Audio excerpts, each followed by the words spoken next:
Breaking news చూస్తున్నాం. MLA Kadiyam Srihari సంచలనమైన వ్యాఖ్యలు చేశారు. Sensational comments. ఇటు కేటీఆర్ వల్లే బీఆర్ఎస్ ముఖ్య నేతలు పార్టీకి దూరం అవుతున్నారు, పార్టీని వదిలేసి వెళ్ళిపోతున్నారని చెప్తున్నారు. అలాగే కేసీఆర్ ఉన్నన్ని రోజులే ఇటు హరీష్ రావు పని చేస్తారు అని చెప్తున్నారు.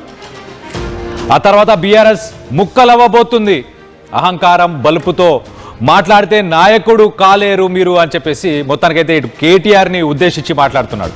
కేటీఆర్ వల్లే కేసీఆర్ నుంచి కవిత దూరమైంది.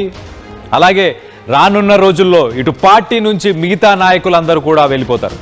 ఇటు హరీష్ రావు కూడా కేసీఆర్ ఉన్నన్ని రోజులే ప్రస్తుతానికి బీఆర్ఎస్ తోని ఆయన కేటీఆర్ తోని వర్క్ చేస్తాడు అని చెప్పేసి కేటీఆర్ పై ప్రస్తుతానికి 10 కేసులు ఉన్నాయని చెప్పి సెన్సేషనల్ కామెంట్స్ అయితే చేశారు ఇటు కడియం శ్రీహరి. ఆయన మాటలను ఒక్కసారి ఆయన మాటల్లోనే వినే ప్రయత్నం చేద్దాం. ఇంకా చాలా మాటలు మాట్లాడారు కేటీఆర్ గారు. కడియం శ్రీహరికి దమ్ముంటే రాజీనామా చేయాలి, కడియం శ్రీహరికి దమ్ముంటే నీతి ఉంటే విలువలు ఉంటే ప్రజాక్షేత్రంలోకి రావాలని చెప్పి కేటీ రామారావు గారు అంటున్నారు. కడియం శ్రీహరి దమ్మున్న నాయకుడు, అయ్యా అండా చూసుకొని రాజకీయాలు చేస్తలేండి, అయ్య పేరు చెప్పుకొని రాజకీయాలు చేస్తలేండి. అసలు కేసీఆర్ లేకపోతే నిన్ననేప్పుడు మీ ఐడెంటిటీ ఏంటి? కడియం శ్రీహరి అలా రాలే, అయ్య పేరు చెప్పుకుని రాలే, కుటుంబం పేరు చెప్పుకుని రాలే, వంశ రాజకీయాలు కానీ కుటుంబ రాజకీయాలు కానీ నాకు లేవు. స్వతహాగా ఎదిగి వచ్చిన నాయకుడు కడియం శ్రీహరి. నువ్వు నా గురించి మాట్లాడే ముందు 1-2 సార్లు ఆలోచించుకొని మాట్లాడాలి. నేను అడుగుతున్నా కేటీఆర్ గారు, విలువల గురించి నీతి గురించి నువ్వు మాట్లాడుతున్నావు. బీఆర్ఎస్ 10 సంవత్సరాల కాలంలో 36 మంది ఎమ్మెల్యేలు పార్టీ మారారు. పార్టీ మారిన వాళ్ళలో 2 మీరు మంత్రులుగా కూడా చేశారు, మీ ప్రభుత్వంలో పనిచేశారు. ఇతర పార్టీల నుంచి 36 మంది ఎమ్మెల్యేలను పార్టీలో తీసుకొని అందులో 2 మంత్రులను చేసిన నాడు ఈ విలువలు ఈ నీతి నీకు గుర్తు రాలేదా? ఆ రోజు ఏం చేస్తున్నావు? ఆ రోజు ఏం దిక్కుతున్నావు? మరి ఆ రోజు ఎందుకు స్పందించలేదు? మనం చేసేది తప్పు అని కేసీఆర్ ఎందుకు చెప్పలేదు?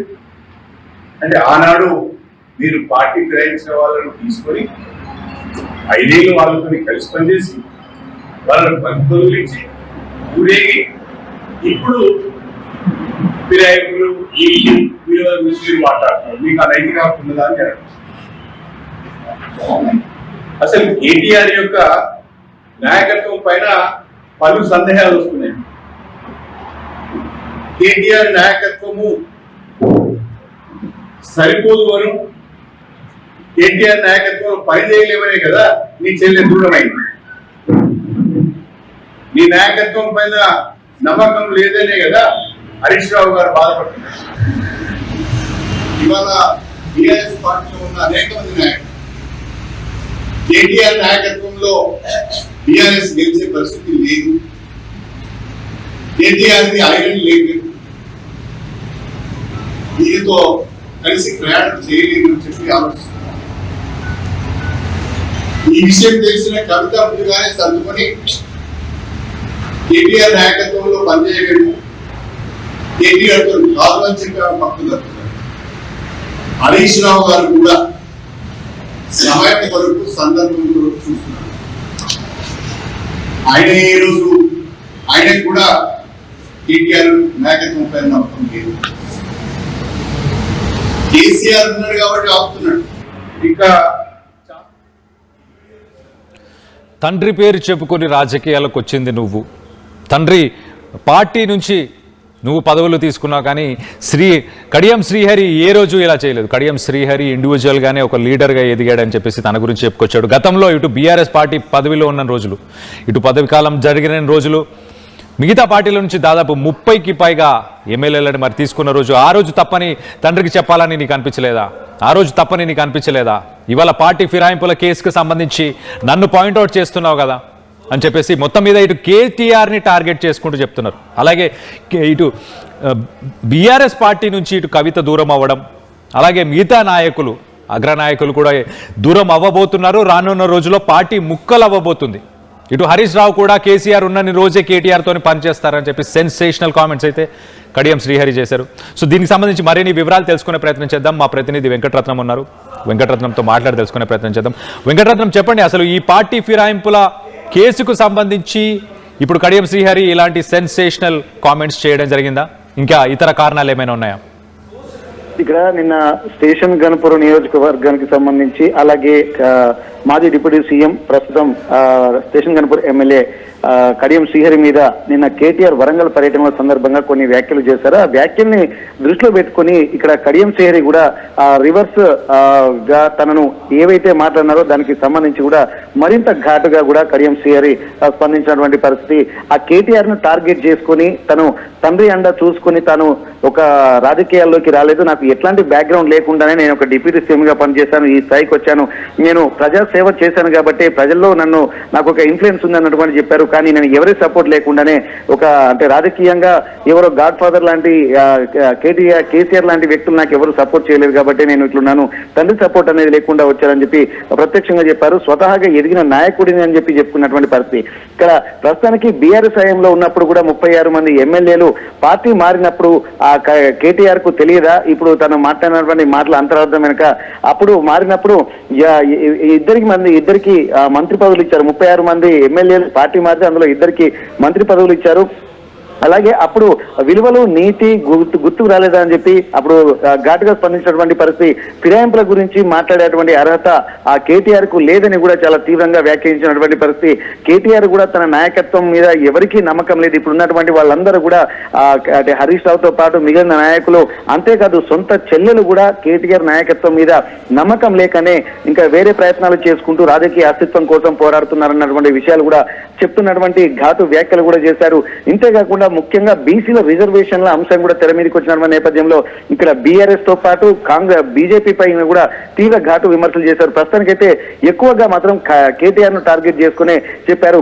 అసలు కేటీఆర్ ది ఐరన్ లెగ్ అని చెప్పి, అలాగే కేటీఆర్ ఎక్కడ అడుగు పెడితే అక్కడ పార్టీకి భూస్థాపితం అవుతుంది అన్నటువంటి ఒక వ్యాఖ్యలు కూడా ఘాటుగా స్పందించినటువంటి పరిస్థితి.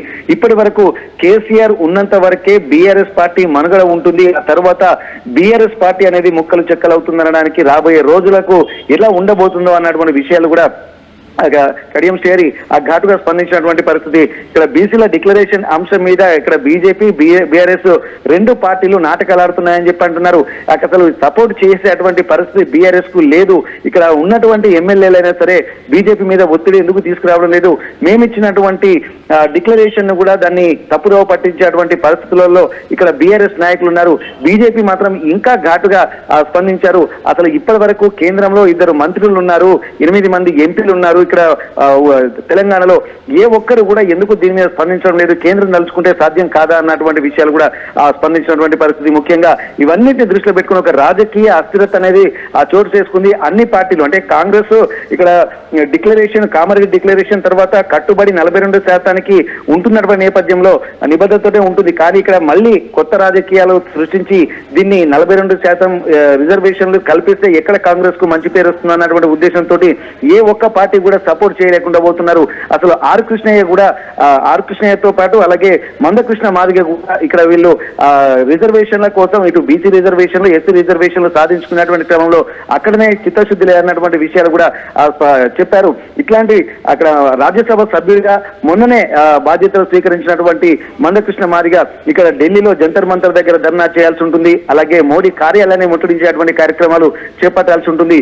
కానీ ఇవన్నీ ఏవి చేయకుండా హైదరాబాద్ లో ధర్నా చేస్తే ఏ విధమైనటువంటి ఫలితం ఉండదన్నటువంటి ఒక విజ్ఞప్తి కూడా చేస్తున్నామని చెప్పారు. ముఖ్యంగా ఓవరాల్ గా ఈ రోజు కడియం శ్రీహరి మాత్రం ఇక్కడ పూర్తిగా ఆ కేటీఆర్ పైననే, బీఆర్ఎస్ వర్కింగ్ ప్రెసిడెంట్ కేటీఆర్ మీదనే టార్గెట్ చేసి అతను ఎట్టి పరిస్థితులలో రాజకీయాలకు ఫిట్ కాడు, తను ఎక్కడ వెళ్ళినా కానీ ఆ ఎమ్మెల్యేలను గెలిపించుకోలేకపోవడమే కాదు, రేపు రాబోయే స్థానిక సంస్థలలో కూడా ఆ కాంగ్రెస్ పార్టీపై కూడా ప్రజలకు నమ్మకం పెరిగింది. తాము ఇచ్చినటువంటి హామీలు కూడా నెరవేరడంలో భాగంగా మొన్న ఇక్కడ జరుగుతున్నటువంటి జూబ్లీ హిల్స్ ఉప ఎన్నికల నిదర్శనం అన్నటువంటి విషయాలు కూడా చెప్పినటువంటి పరిస్థితి. ఏదేమైనప్పటికీ కూడా కేటీఆర్ రాజకీయాల్లో రాబోయే రోజుల్లో గడ్డు పరిస్థితులు ఎదుర్కోక తప్పదన్నటువంటి ఒక హెచ్చరికలు అలాగే ఒక సూచనలు కూడా చెప్పినటువంటి పరిస్థితి. కళ్యాణ్.